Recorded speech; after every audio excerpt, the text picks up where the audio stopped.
signal de la victoire déjà brille aux cieux. La couronne de la gloire paraît à nos yeux. Je viens combattre encore, dit Jésus à tous. Oui, mon sauveur, je t'implore, je lutte à genoux. Je viens combattre encore, dit Jésus à tous. Oui, mon sauveur, je t'implore, je lutte à genoux. Oui, le signal de la victoire brille déjà aux cieux et la couronne de la gloire paraît à nos yeux. Oui, le Seigneur nous dit qu'il vient, combattons encore. Il nous dit à tous, oui, notre Sauveur, implorons-le, luttons à genoux, car il vient. Fidèles téléspectateurs de Espérance TV, la télévision de l'Église méthodiste unie Côte d'Ivoire, merci pour votre fidélité à ce temps d'antenne, un cantique, un message. Merci d'être présent. Alors je prie que vous ayez toujours pour nos temps de rendez-vous votre recueil de cantiques et votre Bible à côté de vous pour parcourir ensemble les bases bibliques théologiques de nos cantiques et pour fredonner ensemble les airs et les mélodies merveilleuses de ces cantiques. Alors, pour notre rendez-vous d'aujourd'hui, le cantique, comme vous le devinez aisément, c'est le signal de la victoire qui brille déjà aux cieux. Frères et sœurs en Christ, je ne sais pas dans quelle situation tu es, mais sache que aujourd'hui, le signal de la victoire brille aux cieux. Prie, combat, lutte, implore le Seigneur à genoux. Il te répondra. Ce cantique est tiré de Apocalypse au chapitre 2, le verset 25, et de Apocalypse au chapitre 3, le verset 11. Il est dans le thème combat et victoire. Oui, vous savez que la vie chrétienne est une vie de combat, mais une vie de combat où nous sommes rassurés que nous avons la victoire par Jésus-Christ. Alors ce cantique est contenu dans le recueil « À toi la gloire » au numéro 354, dans le recueil « Chant de victoire » au numéro 193, dans le recueil « Gloire à Dieu » au numéro 344, dans le recueil « Hymne et louange » au numéro 354 et dans le recueil « Sur les ailes de la foi » au numéro 365. Ce cantique, il y a encore deux personnes cette fois qui interviennent. L'auteur-compositeur, c'est-à-dire celui qui a écrit et les paroles et la musique, il se nomme Paul-Philippe Bliss et il a écrit la musique en 1870. Alors Paul-Philippe Bliss, vous allez finir par le connaître à force d'en parler, tellement il a écrit de merveilleux cantiques pour nous. Il est né le 9 juillet 1838 à Clearfield County en Pennsylvanie. C'était un chrétien baptiste, auteur, compositeur. Il a pris des cours pendant plusieurs étés. Il a été musicien, il a été chef de chorale, directeur musical, prédicateur, évangéliste. Oh, tous les ministères, n'est-ce pas, réunis en une seule personne. Dieu lui a donné un talent incroyable. Voilà qui est notre parolier et notre musicien de ce jour, Paul-Philippe Bliss, qui a écrit ce cantique. Le signal de la victoire brille déjà aussi en 1870. Le titre original en anglais, c'est « Hold the Fort ». Nous allons découvrir qu'est-ce que c'est qu'un fort et comment tenir un fort. C'est ce qu'il nous dit dans ce cantique. Mais la traduction en français de Édouard Bard nous fait dire le signal de la victoire. Mais l'origine ou l'original de Philippe Bliss nous dit hold the fort. C'est tiens le fort, garde le fort, sois ferme. Quelle est l'histoire de ce cantique? Bliss a dit un jour lui-même que si on devait le connaître de la postérité, il ne souhaiterait pas que ça soit grâce à ce cantique. Parce qu'il pensait tellement avoir écrit de merveilleux cantiques qu'il ne veut pas que ce soit ce cantique qu'on retienne. Mais fidèles téléspectateurs, comment ne pas retenir un tel cantique qui nous exhorte au combat et qui nous donne la victoire préalable? Le révérend pasteur major Daniel Webster Whittle, pour l'histoire, Daniel Webster Little, c'est lui qui a écrit le cantique « Je ne sais pourquoi dans sa grâce, Jésus ma tant aimée. C'était un major, donc il était dans l'armée américaine pendant la guerre de sécession. Il était officier de l'armée pendant cette guerre civile entre les États confédérés du Sud et les États-Unis d'Amérique. Donc cette guerre qui a eu lieu du 12 avril 1861 au 29 avril 1865, soit 4 années de guerre civile entre les États du Nord et ceux du Sud. Alors Whittle, l'auteur du cantique « Je ne sais pourquoi Dieu dans sa grâce m'a tant aimé », l'auteur de ce cantique, il prêchait, n'est-ce pas, à un camp, un mouvement de jeunes chrétiens qui étaient réunis, comme un camp d'asepsie ou un camp de jeunes partout ailleurs. Donc, il prêchait. Et en tant que major, en tant qu'homme soldat, le thème sur lequel il prêchait est tiré d'Apocalypse chapitre 2 au verset 25 qui dit « Seulement ce que vous avez, retenez-le jusqu'à ce que je vienne. » Donc voici la base, la source biblique de ce cantique, Apocalypse chapitre 2 au verset 25. Et donc en tant que soldat, pour illustrer son message au cours de ce rassemblement de la jeunesse, quoi de plus normal pour un soldat de prendre un fait de guerre pour illustrer, n'est-ce pas, son message. Alors, fidèles téléspectateurs, voici l'histoire du cantique. Au cours de cette guerre de sécession, un petit bataillon de soldats des forces du nord des États-Unis avait pour tâche de garder et de veiller sur d'importantes quantités de provisions de leurs forces. Vous savez, dans l'armée, quand il y a la guerre, ce qui est important, c'est vrai, il y a ceux qui sont au front, qui tiennent les armes, mais il y a ceux qui sont là, qui gardent les provisions et qui ravitaillent, n'est-ce pas, les autres. Ceux-là, dans les stratèges de guerre, lorsque on veut atteindre une troupe qui est au combat au front, on coupe tous les liens, tous les ponts, tous les chemins de ravitaillement de ces troupes-là. Alors, au cours de cette guerre, il y avait un bataillon de l'armée du Nord, donc cette armée, celle-là qui est abolitionniste, donc qui ne voulait pas de l'esclavage. Et ce petit bataillon avait pour charge de garder et de tenir les provisions pour ne pas que quelqu'un d'autre vienne les prendre.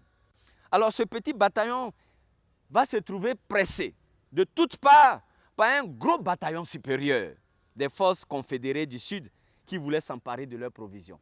Vous voyez, l'histoire nous ramène encore à Matthieu 25, 1 à 10, où les 5 folles n'ont pas prévu de provisions. Et les 5 sages ont prévu des provisions. Alors, ceux qui ont prévu des provisions, c'est ceux de l'armée du Nord, qui ne voulaient pas de la guerre civile. Ceux qui n'ont pas prévu de provisions, c'est ceux de l'armée du Sud, qui étaient pour l'esclavage. Parce que toutes les plantations de canne à sucre, de coton, étaient au Sud. Donc, eux, ils n'ont plus de provisions, et ils vont voir que l'armée du Nord, là, a encore des provisions. Alors, qu'est-ce qu'ils vont faire? Leur commandant, du nom du général French Holds, il va bloquer les positions arrière des soldats du Nord. Donc, à supposer, nous sommes ici, et les soldats du Nord sont au front avec ceux du Sud. Et ils ont leur point de ravitaillement. Alors, ceux du Sud n'ayant plus de provisions, ils vont bloquer tous les points d'accès aux troupes du Nord, pour ne pas qu'on les ravitaille en munitions, en eau, en nourriture. Donc, ils vont bloquer ces provisions. Et leur général va demander d'attaquer ce petit bataillon pour prendre leurs provisions. Et suivez bien, fidèles téléspectateurs, l'histoire du cantique. Ils vont les attaquer. Malheureusement, beaucoup de soldats du Nord vont mourir. Et l'issue de la guerre, ou l'issue de cette bataille semblait fatale et perdue pour les soldats du Nord. Vous suivez bien. Suivez bien. Le signal de la victoire brille déjà aux cieux. Alors les soldats du Nord étaient désemparés. Ils ne savaient plus qu'est-ce qu'il fallait faire et ils voyaient leur défaite certaine, puisque n'ayant plus de provisions venant de leurs soldats qui étaient chargés de les approvisionner. La bataille était rude et beaucoup de soldats du Nord sont tombés ce jour-là au front. Mais c'est à cet instant que le signal de la victoire va briller au ciel. C'est à cet instant précis qu'un officier des troupes du Nord va voir un signal qui va apparaître sur un drapeau blanc là-haut sur un mont qu'on appelait le mont Kennesaw. Par miracle, les troupes qui étaient en train d'être battues par celles du Sud, pro-esclavagistes, qui se battaient contre celles du Nord, anti-esclavagistes. Donc les troupes anti-esclavagistes étaient en train d'être battues dans la guerre. parce que ceux du sud étaient beaucoup plus forts. Mais que va-t-il se passer? Le général des troupes du nord, qui était allé chercher du renfort, va apparaître sur la colline et va leur indiquer un drapeau blanc. Et sur ce drapeau blanc qu'il agitait, il était écrit « Hold the fort ». Tenez le fort, tenez nos provisions, n'abandonnez pas, soyez fermes, battez-vous jusqu'à mort. J'arrive avec du renfort. Alléluia. Vous voyez. Donc cette petite armée qui était en train d'être vaincue voit un signal de leur général.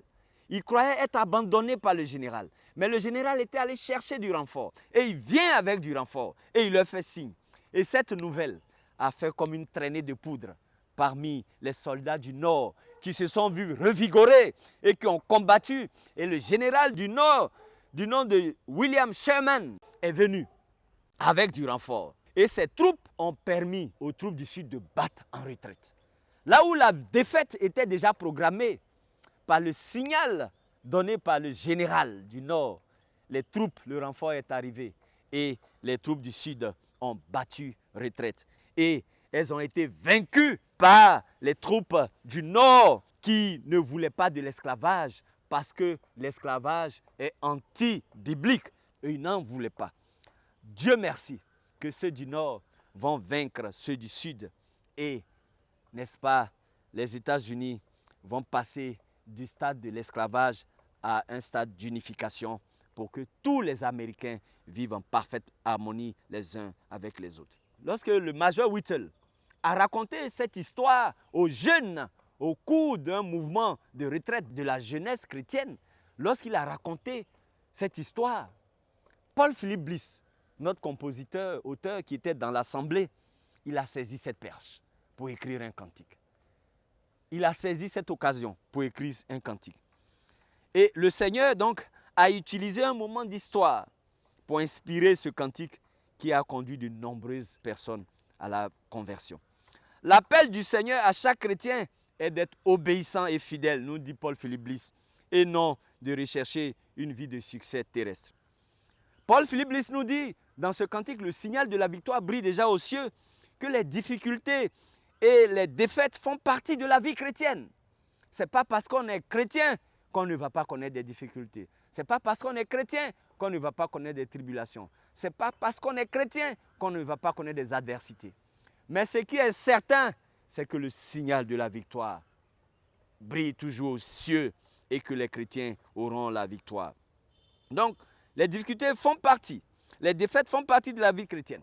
Ce qui est important, et ce que nous dit Paul Philip Bliss dans son cantique, notre réponse ou nos réactions dans les situations négatives peut nous anéantir ou ces difficultés peuvent intensifier notre persévérance et notre confiance au Dieu souverain.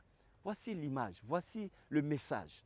Les difficultés ne doivent pas nous anéantir, mais plutôt doivent intensifier notre persévérance et notre confiance au Dieu souverain. Il est dit que la marque d'un athlète, d'un grand champion, n'est pas la manière dont il ou elle répond à la victoire de la veille, mais plutôt comme il ou elle fait face à la défaite du jour. Voici ce qui est important pour les chrétiens. Ce n'est pas ce qui est passé, les difficultés dans lesquelles tu as vécu. Ce n'est pas cela, ou les victoires que tu as eues précédemment. Ce n'est pas ce qui est important. Mais comment tu fais face aux difficultés? Comment tu fais face à la défaite de la veille? Voici le signal que Paul Philip Bliss nous donne. Quelqu'un a dit, la cause de Christ est entravée, est bafouée partout dans le monde et les gens meurent dans le désespoir. La raison, réfléchissons un peu, nous dit Paul Philip Bliss, l'Église est remplie de personnes résignées et qui ont cessé de croire, nous dit Paul Philip Bliss. Bliss s'est basé sur un moment turbulent dans l'histoire américaine pour nous rappeler les moments turbulents de la vie de notre monde. Il nous rappelle que nous devons tenir parce que nous aurons des tribulations. Il nous dit que nous devons tenir parce que Jésus revient. Oui, il y en a qui ont perdu cette foi-là. Aujourd'hui, quand tu dis je reviens, on te dit, j'espère que ce n'est pas je reviens de Jésus. Parce que les chrétiens ont perdu la foi. Ils ne croient même plus à ce que Jésus va revenir. Et voici, donc Paul Philippe nous dit que longues et féroces peuvent être les batailles en tant que chrétien. Les batailles peuvent faire rage, mais notre secours est proche. En avant, frère, notre commandant arrive. Acclamons-le, frère, acclamons notre Seigneur Jésus-Christ. Tenez fort, car je viens. Tel est encore le signal de Jésus, fidèles téléspectateurs. Faites connaître votre réponse maintenant, jusque dans les cieux. Par la grâce, faites-le. Retenez ce que vous avez, afin que personne ne prenne votre couronne. Je viens bientôt. Voici le message que nous donne Paul Philippe Bliss. Oui, nous avons un commandant, nous dit Paul Philippe Bliss, notre général, qui est dans les cieux et qui a promis qu'il revient pour nous. La victoire est certaine, fidèles téléspectateurs. Notre responsabilité, c'est de tenir le fort avec fidélité et confiance et de l'occuper jusqu'à ce que notre Seigneur revienne. Tenir le fort, alors le fort, c'est un ouvrage de fortification destiné à défendre un point important. Tenir le fort, nous dit Paul Philippe Bliss, c'est être à l'œuvre pour le service de Dieu. Quelles que soient les difficultés et les obstacles. Oui, Paul Philippe dit qu'il y a des chrétiens qui ont démissionné et nous sommes remplis dans l'église. Dès qu'il y a une difficulté, il nous dit on préfère quitter l'église que de trouver la solution à la difficulté. On préfère quitter l'église et aller dans une autre église. Paul Philippe Bliss nous rappelle, tenez le fort. Il peut y avoir des difficultés, mais sachez que Jésus-Christ que vous adorez est là pour trouver les solutions à vos difficultés. Donc, quelles que soient les difficultés, les obstacles, nous devons gérer les nombreuses provisions que le Maître nous a laissées. Alors, quelles sont les provisions que nous devons gérer, que le Maître nous a laissées? Il nous a laissé la parole. Il nous a laissé le Saint-Esprit. Il nous a laissé les dons et les talents. Et il nous demande de les faire fructifier pour que ces dons-là tiennent jusqu'à son retour. C'est de Luc chapitre 19, le verset 13. Oui, armée de Dieu, rassemblez-vous de près comme de loin. La trompette retentit, annonçant la guerre. Mais Jésus, notre général, est fort et puissant. Pour lui et avec lui, nous aurons la victoire. Ne nous laissons pas distraire par Satan. Oui, comme la Bible dit, ne craignons pas celui qui peut faire périr la chair, mais qui ne peut pas faire périr l'âme. Voici le message. Le signal de la victoire brille déjà aux cieux. Et la couronne de la gloire paraît à nos yeux. Qu'est-ce qui nous intéresse? Les difficultés de ce bas monde ou la promesse de la couronne éternelle? Les difficultés de ce bas monde ou bien la couronne de la vie éternelle? Les vicissitudes de ce bas monde ou bien la promesse suprême au paradis? Voici la question que Paul Philippe Bliss nous tient. Tenons ferme, fidèles téléspectateurs. Tenons ferme, notre général arrive. Notre général arrive. Jésus, notre général, est plus fort. Oui, Jésus, notre général, est plus fort. Le signal de la victoire déjà brille aux cieux. La couronne de la gloire paraît à nos yeux. Je viens combattre encore, dit Jésus à tous. Oui, mon sauveur, je t'implore, je lutte à genoux. Fidèles téléspectateurs, le signal de la victoire brille. Je ne sais pas dans quelle difficulté tu es. Est-ce ton mariage qui bat de l'aile? Es-tu sur le point de divorcer? Est-ce tes enfants qui sont dans la drogue, dans l'alcool? Est-ce toi-même qui as perdu ton boulot? Regarde au général. Le signal de la victoire brille aux cieux. Fléchis les genoux, invoque ton Dieu, implore-le et il te donnera la victoire. Soyez bénis et à jeudi prochain au nom de Jésus. Amen.